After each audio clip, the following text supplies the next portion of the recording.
Guys, welcome back to our YouTube channel of career makeup जो आपको provide करता है फ्री एंड क्वालिटी एजुकेशन। हम both CBSE and JK BOSE का जो 11th का जो हमारा सिलेबस है उसको कंप्लीट करने जा रहे हैं। हमारे 2-3 लेक्चर जो थे अपलोड हो चुके थे। जिन बच्चों ने अपने पहले लेक्चर्स हमारे नहीं देखे हैं वो प्लेलिस्ट में जाके पुराने लेक्चर्स देख सकते हैं। तो क्योंकि ये एक सारा कनेक्शन है, आप डायरेक्टली ये वाला अगर देख रहे हो तो पहले आप अपना जो प्रीवियस लेक्चर्स थे उनको देखिए। आज हम डिस्कस करने जा रहे हैं आज हम डिस्कस करने जा रहे हैं मोल कंसेप्ट के बारे में। पिछली वीडियो में हमने बाकी वाले जो हमारे एटॉमिक मास था, मोलर मास था, उसको डिस्कस किया था। आज हमारे पास बहुत ही इंपॉर्टेंट टॉपिक है जिसका नाम है मोल कंसेप्ट। लोग बहुत सारे बच्चों को ये टॉपिक बहुत कंफ्यूज करता है। आज हम इसको अच्छे तरीके से पढ़ेंगे ताकि लाइफ में कभी इस मोल कंसेप्ट में आपको कोई प्रॉब्लम ना हो। Okay, so let's start with mole concept. Mole concept क्या बोलता है? मोल कंसेप्ट कहता है कि जो 1 ग्राम ऑफ एटम, देखो सिंपल सी बात याद रखो, मोल कंसेप्ट क्या है। हमें पता है कि जो एटॉमिक मास है किसका कार्बन का, वो कितना है? 12 ग्राम। एटॉमिक मास कार्बन का कितना है? 12 ग्राम। ओके, हम अगर ये जो डेफिनेशन है मोल कंसेप्ट की लिखी हुई, इसको अगर और सिंपल करें तो हम लिखेंगे नंबर ऑफ, एक मिनट इसको चेंज करते हैं, कलर को चेंज करते हैं। नंबर ऑफ पार्टिकल्स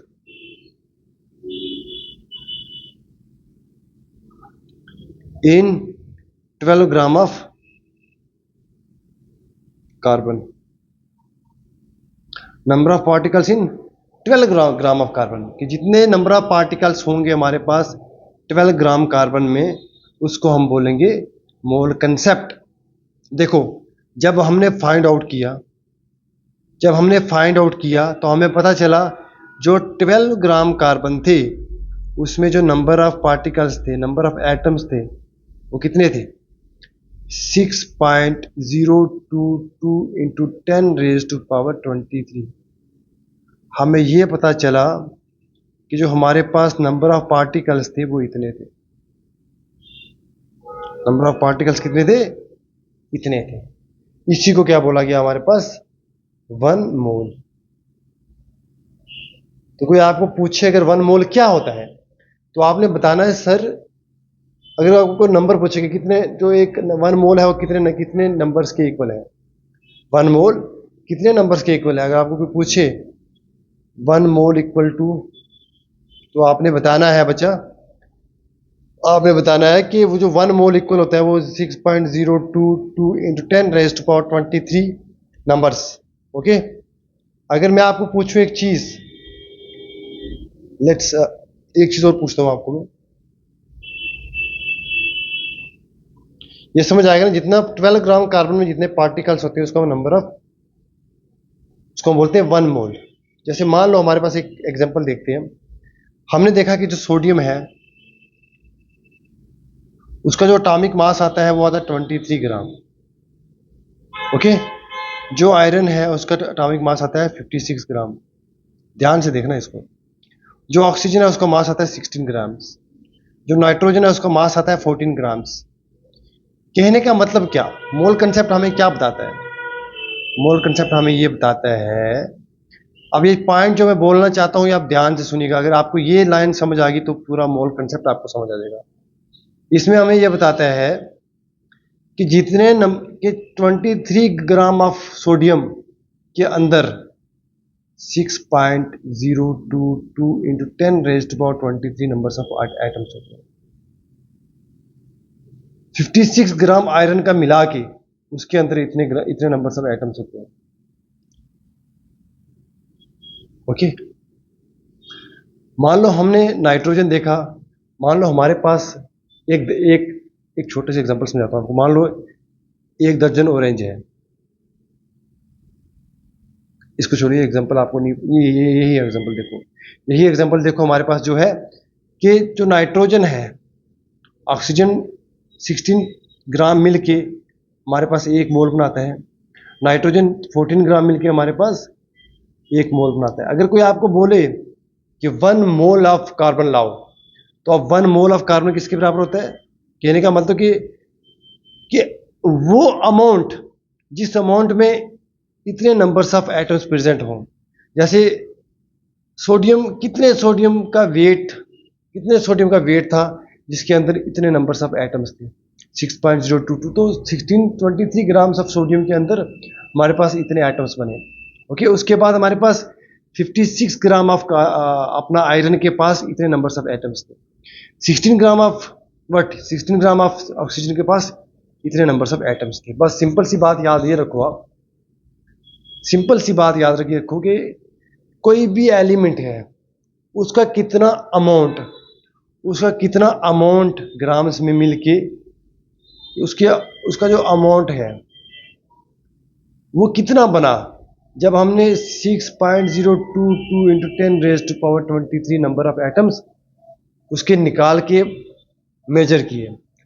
मान लो हमने सोडियम के एटम निकाले, हमने इतने नंबर ऑफ एटम निकाले सोडियम के, ठीक है। जब हमने उनको मेजर किया तो हमारे पास 23 ग्राम आया। जब आयरन के हमने इतने नंबर्स ऑफ एटम्स निकाले और उसको मेजर किया तो इतने ग्राम्स आया। ओके गाइस, ये थी बात में आपको जो बतानी थी, ठीक है। अब चलते हैं नेक्स्ट आपको एक चीज़ और बतानी है जो मुझे लगता है कि शायद जो आपको शायद पता होगी। मैं आपको एक चीज़ पूछता हूँ, यहीं पे एक चीज़ मैं आपको और क्लियर कर देता हूँ।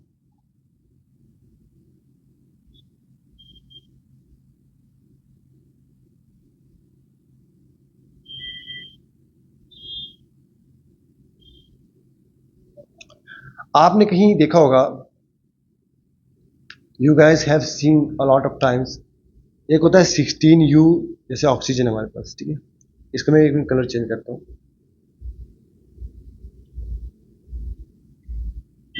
Let's start. जैसे ऑक्सीजन है, नाइट्रोजन है, और कार्बन है, हाइड्रोजन है, ठीक। अब आपने देखा होगा कहीं कहीं लिखता होता है 16U, 16 ग्राम्स। इधर भी देखा होगा 14U, 14 ग्राम्स। कार्बन का 12U, 12 ग्राम्स। आपने हाइड्रोजन का देखा होगा, सॉरी हाइड्रोजन का 2 नहीं होता, हाइड्रोजन का 1 होता है। हाइड्रोजन का आपने देखा होगा 1U और 1 ग्राम, ऐसे बहुत जगह पे देखा होगा। ओके, ये क्या है? ये U और G में क्या डिफरेंस है? U और G में क्या डिफरेंस है? ऐसी कौन सी बात है जो U और G में आ गई? एग्जांपल लेते हैं हम किसकी, यहाँ पे लिखते हैं किसको, हम ऑक्सीजन को।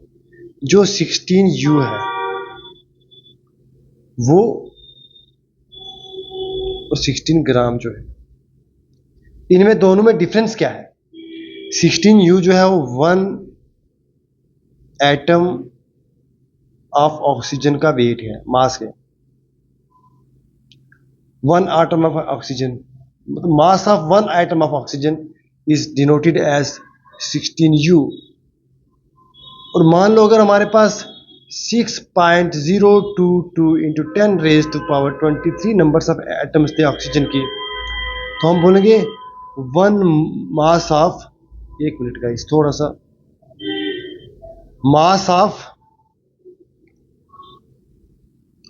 1 मोल ऑफ ऑक्सीजन एटम। जो एक एटम का मास था उसको हमने 16U बोला, 16 यूनिफाइड मास बोला। और ग्राम जो था वो एक मोल क्या, एक मोल ऑक्सीजन आटम का जो वेट था वो 16U था। एक ऑक्सीजन आटम का जो वेट था वो 16U था।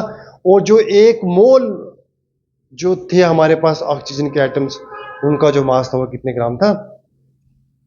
16 ग्राम। इसी तरीके से नाइट्रोजन, अगर हम एक उसकी बात करें, अगर हम एक नाइट्रोजन आइटम की बात करें, एक नाइट्रोजन एटम की बात करें, तो वो उसका वेट कितना है? 14U।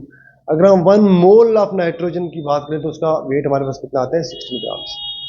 सेम केस है कार्बन में, अगर U है, यूनिफाइड मास है, इट्स मीन के the mass of 1 atom of carbon, 1 atom carbon का होगा तो 12U होगा।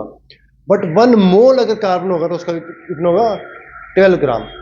तो अगर हाइड्रोजन एटम है हमारे पास, उसका 1 यू है, तो हम बोलेंगे एक हाइड्रोजन एटम का जो मास है उसकी वैल्यू क्या है, यू, 1 यू, यूनिफाइड मास। कल में जो नेक्स्ट हमारा होगा उसमें आपको बताऊंगा यूनिफाइड मास क्या होता है। ओके, अभी अब याद रखो।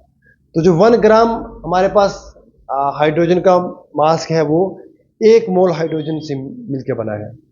Okay, this was all about the mole concept. I hope आपको अच्छे से समझ आया होगा, और आपने चीज जो आपका मोल कंसेप्ट का जो मोल कंसेप्ट का आपका डाउट था वो आई थिंक क्लियर हुआ होगा। एक चीज और याद रखना कि जो ये नंबर है, ये 6.0223 टू 10⁻23 जो नंबर्स हैं, इनको एवोगैड्रोस नंबर भी बोलते हैं, एवोगैड्रस। ओके, कौन सा नंबर बोलते हैं इसको, एवोगैड्रोस नंबर। ओके, इसको बोलते हैं एन ए भी बोलते हैं इसको, एवोगैड्रोस नंबर। ठीक है, बस ये था, this was all about today topic. और हम डिस्कस करेंगे आगे, नेक्स्ट जो हमारा टॉपिक आएगा उसमें हम देखेंगे कौन सा टॉपिक आता है। और अगर आपने हमारे चैनल को सब्सक्राइब नहीं किया उसको सब्सक्राइब कीजिए, और हमारी वीडियोस को लाइक किया कीजिए, क्योंकि आपका एक लाइक हमें बहुत मोटिवेट करता है। कमेंट कीजिए जहाँ भी कोई आपका क्वेश्चन होता है, तो हम कोशिश करेंगे हम आपको कमेंट सेक्शन में उसका जवाब दे पाएँ। बाकी अपना ध्यान रखिए, अच्छे से मेहनत कीजिए, follow your dreams and take care of your self.